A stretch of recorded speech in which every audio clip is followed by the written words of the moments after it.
तो आज की इस वीडियो में हम बात करने वाले हैं प्रीवियस ईयर के क्वेश्चन आंसर के बारे में। जो क्या है कि 2019 में यानी 2019 में जो क्वेश्चन पूछा गया था उसके आंसर के बारे में हम जानेंगे। क्योंकि क्या है कि बोर्ड एग्जाम यानी बिहार बोर्ड जो है सो प्रीवियस ईयर का क्वेश्चन क्या है बहुत ही इम्पोर्टेंट है। क्योंकि बिहार बोर्ड क्या करता है कि प्रीवियस क्वेश्चन का ही रिपीट करता है। यानी बहुत बार क्या हुआ है कि प्रीवियस ईयर के क्वेश्चन से न्यू ईयर का क्वेश्चन बहुत सारा मिल जाता है। इसलिए हम सोचे क्या कि ये आप लोगों को ये प्रीवियस ईयर के क्वेश्चन आंसर के बारे में बता दें। क्योंकि क्या हो कि अगर ये क्वेश्चन आपको 2020 के एग्ज़ाम में पूछता है तो आपको इसका आंसर आना चाहिए। तो मैथ के अगर कोई भी क्वेश्चन में अगर प्रॉब्लम हो तो डाउट नोट ऐप ओपन करें, स्कैन बटन पे क्लिक करें, फिर जाके जो कोई क्वेश्चन जिसमें आपको डाउट हो उस क्वेश्चन को स्कैन करें। अच्छे से स्कैन कर ले, यहाँ पे क्रॉप कर ले, फिर जाके क्वेश्चन नंबर ना आए, बाकी पूरा क्वेश्चन अच्छे से सिलेक्ट कर ले, फिर फाइंड सोल्यूशन पे क्लिक करें, सही इमेज को सिलेक्ट करें, फिर जो है क्वेश्चन स्कैनिंग होगा, फिर कुछ ही सेकेंड में आपको जो है यहाँ पे वीडियो सोल्यूशन मिल जाएगी हिंदी और इंग्लिश दोनों मीडियम में। आप प्ले स्टोर से इसको डाउनलोड कर सकते हैं, लिंक नीचे डिस्क्रिप्शन में है। तो यहाँ पे हम क्वेश्चन स्टार्ट करते हैं। तो उससे पहले क्या है सेक्शन ए में यानी आज हम देखेंगे ऑब्जेक्टिव टाइप क्वेश्चन। तो टोटल कितना है 35 क्वेश्चन के बारे में आज हम बात करेंगे। तो आइए क्वेश्चन स्टार्ट करते हुए हैं। तो उससे पहले यदि आप लोग अभी तक इस वीडियो को लाइक नहीं किए हैं तो वीडियो को लाइक कर दे और हमारे चैनल पर नए हैं तो चैनल को सब्सक्राइब करके बेल आइकन दबा दे ताकि क्या हो इस तरह के नए वीडियो आपको तुरंत मिलता रहे। तो आइए यहाँ पे हम फर्स्ट क्वेश्चन से स्टार्ट करते हैं। तो फर्स्ट क्वेश्चन में क्या है कि आदर्श एमीटर का प्रतिरोध होता है। The resistance of ideal ammeter is, यानी क्या कि एक आदर्श एमीटर जो है उसका प्रतिरोध कितना होता है।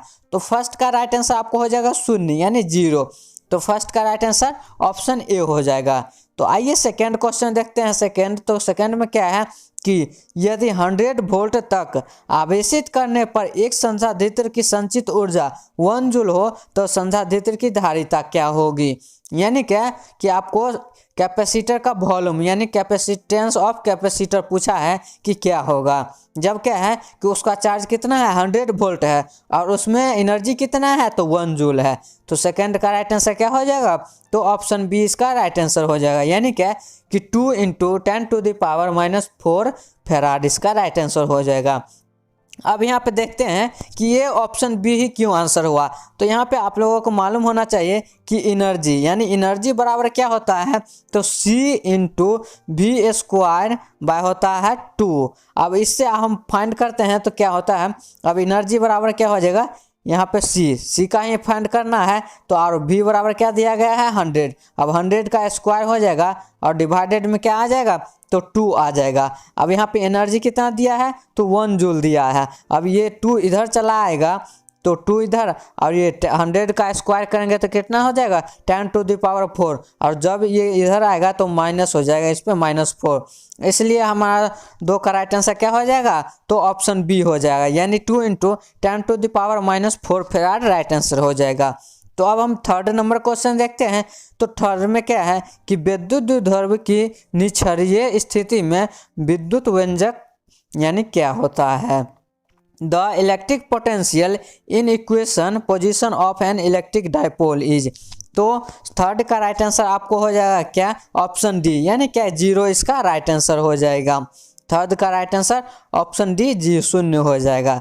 तो अब देखते हैं 4 नंबर क्वेश्चन। तो 4 में क्या है कि निम्नलिखित में से किसका अपवर्तनांक सबसे अधिक होता है। यहाँ पे आपको 4 ऑप्शन दे दिया गया है ग्लास, पानी, लोहा, हीरा। और इसमें पूछा है कि सबसे ज़्यादा यानी मैक्सिमम रिफ्रैक्टिव इंडेक्स किसका होता है। तो 4 का राइट आंसर ऑप्शन डी हो जाएगा हीरा का। यानी सबसे ज़्यादा अपवर्तनांक किसका होता है तो हीरा का राइट आंसर हो जाएगा यानी 4 का राइट आंसर ऑप्शन डी हो जाएगा। तो अब नेक्स्ट क्वेश्चन है 5 नंबर। तो 5 में देखते हैं कि क्या है। प्रत्यावर्ती धारा के वर्गमूल माध्य और शिखर मान का अनुपात क्या होता है। The ratio of root mean square value and peak value of an alternating current is. तो 5 का राइट आंसर क्या हो जाएगा इसका ऑप्शन डी हो जाएगा 2√2 इसका राइट आंसर हो जाएगा यानी 5 का राइट आंसर ऑप्शन डी हो जाएगा। तो अब नेक्स्ट क्वेश्चन देखते हैं 6 नंबर। तो 6 में क्या पूछा है कि लैम्डा तरंग दैर्घ्य वाले फोटोन की ऊर्जा क्या होगी। The energy of photon of wavelength lambda is. तो फर्स्ट में ऑप्शन क्या है कि एच सी लेमडा, सेकेंड में है H C by lambda, third में क्या है एच लेमडा बाई सी, और फोर्थ में है लेमडा बाई एच सी। तो 6 का राइट आंसर आपको ऑप्शन बी हो जाएगा, एच सी बाई लेमडा। यानी क्या कि लेमडा तरंग दैर्ध्य वाले फोटोन की ऊर्जा क्या होती है, तो एच सी बाई लेमडा होती है। तो अब नेक्स्ट क्वेश्चन देखते हैं। तो नेक्स्ट में क्या है कि डायनमो के कार्य का सिद्धांत आधारित है, यानी क्या कि the working principle of dynamo is based on.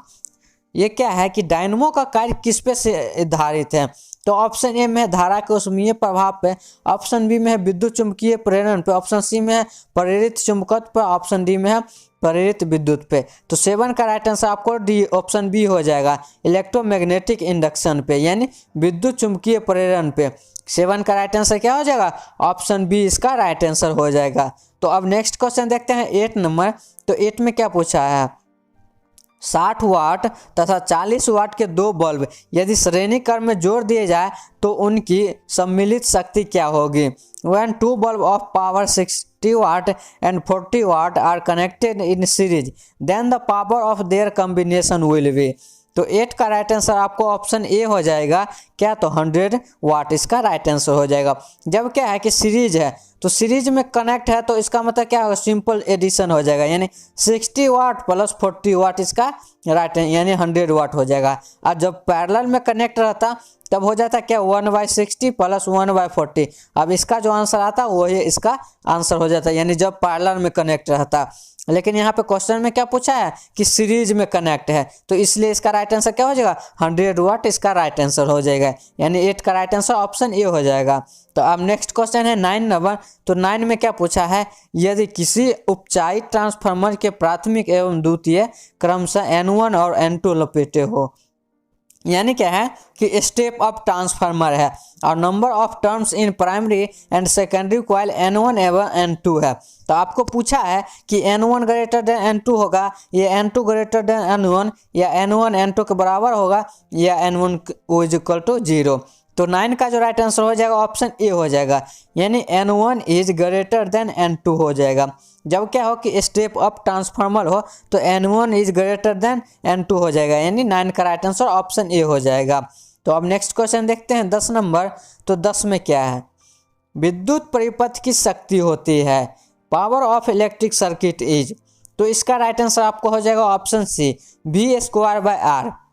विद्युत परिपथ की शक्ति क्या होती है, तो V²/R होती है, यह इसका राइट आंसर, यानी 10 का राइट आंसर ऑप्शन सी हो जाएगा। तो अब नेक्स्ट क्वेश्चन क्या है 11 नंबर। तो 11 में क्या है कि प्रत्यावर्ती धारा में यदि धारा I एवं वोल्टेज V, यानी यहाँ पे वोल्टेज के बीच कालांतर क्या है 5 हो, तो धारा का वाटहीन घटक क्या होगा। In an alternating current circuit the phase difference between I and voltage is 5, then the wattless component of current will be. तो 11 का जो राइट आंसर है वो ऑप्शन सी हो जाएगा। अब 12 नंबर क्वेश्चन में देखते हैं। तो इसमें क्या पूछा है, पृथ्वी के किसी स्थान पर टीवी प्रेषण टावर की ऊंचाई 245 मीटर है, जितनी अधिकतम दूरी तक इस टावर का प्रसारण पहुंचेगा वह है। The height of TV tower at certain place is 245 metre, then the maximum distance up to which its programme can be received is. तो 12 का राइट आंसर ऑप्शन सी हो जाएगा, यानी 56 किलोमीटर इसका राइट आंसर हो जाएगा। तो अब 13 नंबर देखते हैं। तो इसमें क्या है, आयाम अधिमिश्रण में अधिमिश्रित सूचकांक होता है। The modular index amplitude modulation is. तो 13 का राइट आंसर ऑप्शन बी हो जाएगा, लाइज बिटवीन 0 to 1, यानी क्या कि जो मॉड्यूलेशन इंडेक्स होता है वो किस एम्पलीट्यूड के बीच मॉड्यूलेशन होता है, तो 0 और 1 के बीच। तो 13 का राइट आंसर ऑप्शन बी हो जाएगा। तो अब नेक्स्ट क्वेश्चन है 14 नंबर। तो इसमें क्या पूछा है, बेलनाकार लेंस का व्यवहार किया जाता है, यानी बेलनाकार लेंस का व्यवहार किया जाता है आंख के उस दोष को दूर करने के लिए जिसे कहा जाता है cylindrical lens are use to correct the eye defect called. तो 14 का राइट आंसर ऑप्शन सी हो जाएगा। तो ऑप्शन सी में क्या है कि एस्टिग्मेटिज्म, यानी क्या कि एस्टिग्मेटिज्म है, इसी लेंस को इस दोष को दूर करने के लिए हमें कौन सा लेंस का उपयोग किया जाता है, तो बेलनाकार लेंस का उपयोग किया जाता है। तो 14 का राइट आंसर ऑप्शन सी हो जाएगा।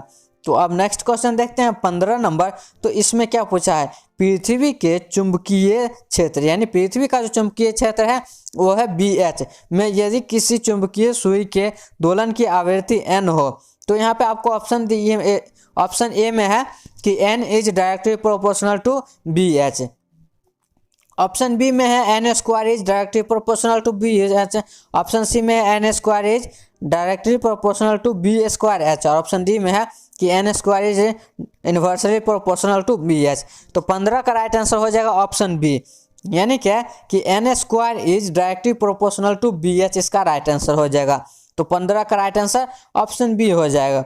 तो अब नेक्स्ट देखते हैं क्या 16 नंबर। तो 16 में क्या है कि अनुचुंबकीय पदार्थ की प्रकृति है। अनुचुंबकीय पदार्थ की प्रकृति कैसी होती है, स्थिर होती है, शून्य होती है, अनंत होती है या चुंबकीय क्षेत्र पर निर्भर करती है। तो 16 का राइट आंसर ऑप्शन ए हो जाएगा, स्थिर होती है, यानी क्या कि कांस्टेंट होती है। द सब्सिबिलिटी पैरामैग्नेटिक सब्सटेंस क्या होता है, तो कांस्टेंट होता है। तो 16 का राइट आंसर ऑप्शन ए हो जाएगा।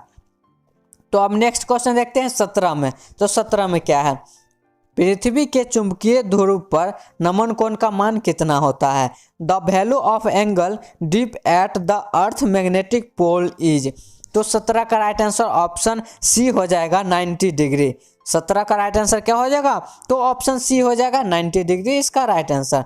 तो अब नेक्स्ट देखते हैं 18 नंबर। तो 18 में क्या है कि +10 यानी क्या है कि +10 माइक्रोकूलम एवं -10 माइक्रोकूलम के दो बिंदु आवेश वायु में परस्पर 40 सेंटीमीटर से दूरी पे रखे हैं।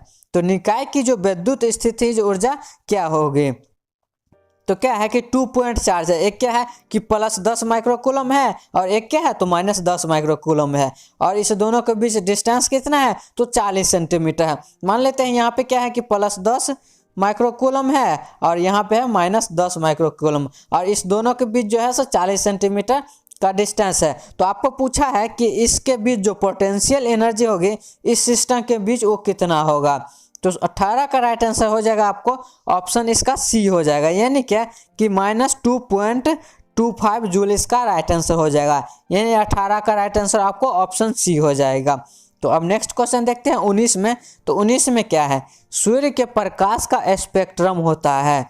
सूर्य के प्रकाश का स्पेक्ट्रम जो होता है कैसा होता है, तो 19 का राइट आंसर ऑप्शन ए हो जाएगा, कंटिन्यूअस।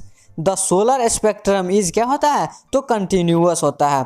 तो 19 का राइट आंसर ऑप्शन ए हो जाएगा। तो अब नेक्स्ट क्वेश्चन देखते हैं 20 में। तो 20 में क्या है कि सामान्य समायोजन के लिए खगोलीय दूरदर्शक का आवर्धन क्षमता होती है, यानी क्या कि the magnifying power of N astronomical telescope for the normal adjustment is. तो 20 का राइट आंसर क्या हो जाएगा, ऑप्शन ए हो जाएगा, यानी क्या कि F0/FE माइनस F0/FE क्या हो जाएगा, इसका 20 का राइट आंसर हो जाएगा। तो अब हम 21 नंबर क्वेश्चन देखते हैं। उससे पहले यदि अभी तक आप लोग इस वीडियो को लाइक नहीं किए हैं तो वीडियो को लाइक जरूर कर दें। तो आइए अब नेक्स्ट क्वेश्चन यानी 21 नंबर देखते हैं। तो इसमें क्या पूछा है कि नंद गेट का बूलियन व्यंजक क्या होता है। The Boolean expression for NAND gate is. तो इसका राइट आंसर आपको ऑप्शन डी हो जाएगा, y = A/B का वार, यानी क्या कि 21 का राइट आंसर ऑप्शन डी हो जाएगा। तो अब नेक्स्ट क्वेश्चन देखते हैं 22 में। तो 22 में प्रकाश के रंग का कारण है, यानी जो light wave its colour to its, यानी क्या कि प्रकाश के रंग का जो है सो कौन कारण है। इसकी आवृत्ति यानी फ्रीक्वेंसी है, इसका वेग वेलोसिटी के कारण, इसकी कला यानी फेज के कारण, या तो फिर एम्पलीट्यूड के कारण। तो 22 का राइट आंसर आपको ऑप्शन ए हो जाएगा, फ्रीक्वेंसी, यानी क्या कि प्रकाश के जो रंग होता है वो उसकी आवृत्ति के कारण होता है। तो 22 का राइट आंसर ऑप्शन ए हो जाएगा। तो अब नेक्स्ट क्वेश्चन देखते हैं 23 में। तो 23 में क्या है कि चुंबकीय क्षेत्र बी में अवस्थित M चुंबकीय आघूर्ण वाले धारा का पार्श्व द्वारा अनुभूत बल आघूर्ण क्या है, T, यानी टॉर्क क्या है, T है। तो इसका मान क्या होगा, तो टॉर्क है यहाँ पे expressed by current loop of magnetic moment M placed in magnetic field B is. तो 23 का राइट आंसर ऑप्शन ए हो जाएगा। तो 23 का राइट आंसर क्या हो जाएगा, ऑप्शन ए हो जाएगा, torque is equal to M cross B, यानी क्या कि torque is equal to M cross B vector. यही क्या हो जाएगा इसका राइट आंसर, यही तो इसका राइट आंसर ऑप्शन ए हो जाएगा। अब 24 नंबर क्वेश्चन में क्या है कि ताप बढ़ने से अर्धचालक का विशिष्ट प्रतिरोध क्या होता है। With the increase in temperature the resistivity of semiconductor. तो 24 का राइट आंसर ऑप्शन बी हो जाएगा, घटता है।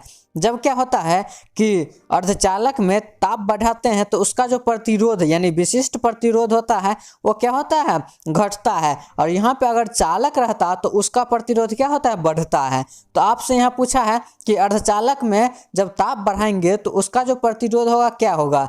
तो 24 का राइट आंसर ऑप्शन बी हो जाएगा, यानी क्या कि घटेगा, डिक्रीज हो जाएगा। अर्धचालक में उसका रेसिस्टेंस डिक्रीज हो जाएगा। तो अब नेक्स्ट क्वेश्चन देखते हैं 25 में। तो 25 में क्या है कि एक उत्तल लेंस, तो n इक्वल टू क्या है 1.5 को पानी में, यानी पानी का क्या है अपवर्तनांक, तो n इक्वल टू 1.33 में डुबाया जाता है। तब इसका व्यवहार क्या रहेगा, उत्तल लेंस की तरह रहेगा, अपसारी लेंस की तरह रहेगा, प्रिज्म की तरह रहेगा, या तो फिर अवतल दर्पण की तरह रहेगा। और कन्वेक्स लेंस यानी उसका क्या अपवर्तनांक 1.5 इमर्ज इन वाटर, वाटर में उसको क्या किया जाता है, तो डुबोया जाता है। देन इट बिहेव लाइक, यानी क्या कि तब वह कैसा बिहेव करेगा। तो 25 का राइट आंसर ऑप्शन ए हो जाएगा, उत्तल लेंस की तरह। जब क्या है कि उत्तल लेंस यानी क्या कि इसका भी अपवर्तनांक क्या है 1.5 है और पानी का क्या है 1.33 है। तो जब ये पानी में डुबाया जाएगा तो ये किस तरह से व्यवहार करेगा, तो उत्तल लेंस की तरह व्यवहार करेगा, यानी कन्वर्जिंग लेंस की तरह व्यवहार करेगा। तो अब नेक्स्ट क्वेश्चन है 26 में। तो 26 में क्या पूछा है कि दो लेंस जिसकी क्षमता -15 डायोप्टर तथा +5 डायोप्टर है को संपर्कित संयुक्त करने पर समायोजन की फोकस दूरी क्या होगी। क्या है कि equivalent focal length of to lenses in contact having power -15 dioptre +5 dioptre will be क्या होगा। तो 26 का राइट जो है सो ऑप्शन बी हो जाएगा, यानी क्या कि -10 सेंटीमीटर। 26 का राइट आंसर क्या हो जाएगा, तो ऑप्शन बी हो जाएगा इसका राइट आंसर, यानी -10 सेंटीमीटर इसका राइट आंसर हो जाएगा। तो अब नेक्स्ट क्वेश्चन देखते हैं 27 में। तो 27 में क्या है कि एक तार में 1 एम्पीयर की धारा प्रवाहित हो रही है। यदि इलेक्ट्रॉन का आवेश 1.6 × 10⁻⁻19 कूलम हो तो सेकेंड तार में प्रवाहित इलेक्ट्रॉन की संख्या क्या होगी।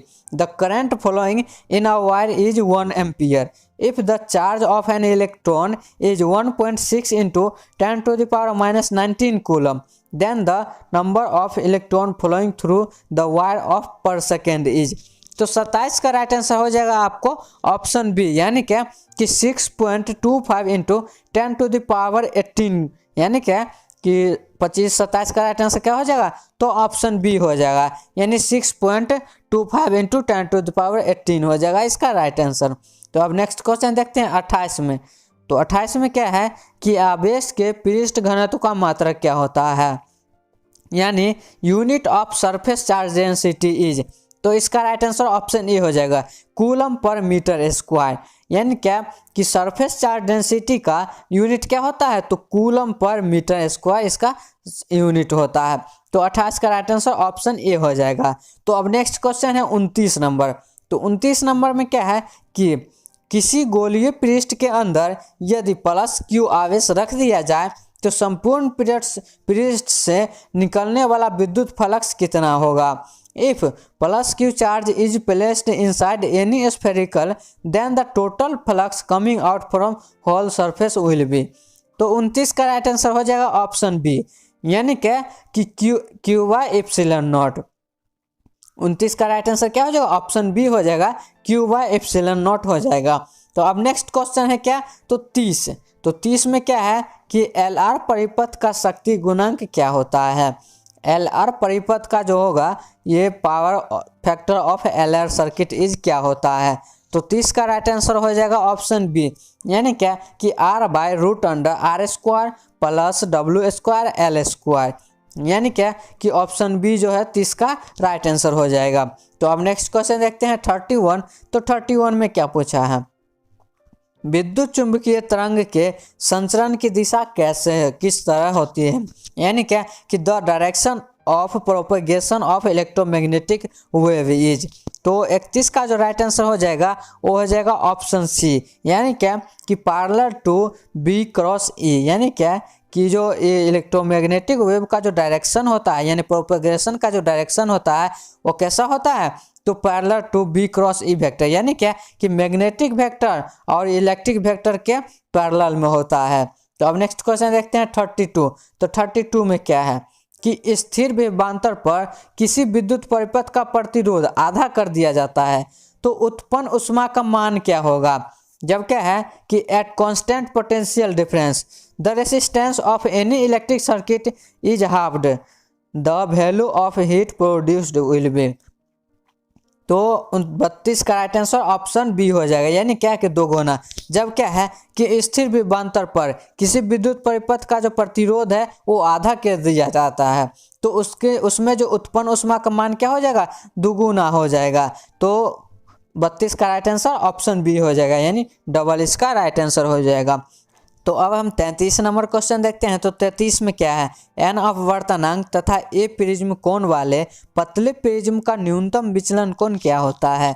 The deviation of thin prism of refractive index N and the angle of prism A is. तो 33 का राइट आंसर ऑप्शन बी हो जाएगा, n-1 इंटू ए। 33 का राइट आंसर क्या हो जाएगा, ऑप्शन बी हो जाएगा। तो अब नेक्स्ट क्वेश्चन देखते हैं 34 में। तो 34 में क्या है कि जितने समय में किसी रेडियो एक्टिव पदार्थ की राशि अपने प्रारंभिक परिमाण के आधी हो जाती है तो उसे हम क्या कहते हैं। The time in which radio active substance become half of its initial amount, तो उसे हम क्या कहेंगे। तो 34 का राइट आंसर ऑप्शन बी हो जाएगा, क्या तो अर्ध आयु, यानी क्या कि हाफ लाइफ कहेंगे। जब क्या है कि जितने समय में किसी रेडियो एक्टिव पदार्थ की राशि अपने प्रारंभिक राशि की आधी हो जाएगी तो उसे हम क्या कहेंगे, हाफ लाइफ, यानी क्या कि अर्ध आयु कहेंगे। तो अब नेक्स्ट क्वेश्चन क्या है 35 में, ये क्या है लास्ट क्वेश्चन है। तो इसमें क्या है कि किसी बिंदुवत स्रोत से परिमित दूरी पर तरंग दर क्या होगा, यानी क्या कि the wave front due to a point source at the finite distance from the source is. किसी बिंदुवत स्रोत से परिमित दूरी पर तरंगार्ग क्या होता है। तो 35 का राइट आंसर ऑप्शन ए हो जाएगा कि गोलाकार होता है, यानी क्या कि स्फेरिकल होता है। तो 35 का राइट आंसर क्या हो जाएगा, ऑप्शन ए हो जाएगा। तो अब क्या है, ये सारा क्वेश्चन देख लिए। तो अब यदि आपको वीडियो पसंद आया तो वीडियो को लाइक करें एवं हमारे चैनल पर नए हैं तो चैनल को सब्सक्राइब करके बेल आइकन दबा दें ताकि क्या हो इस तरह के वीडियो आपको मिलता रहे।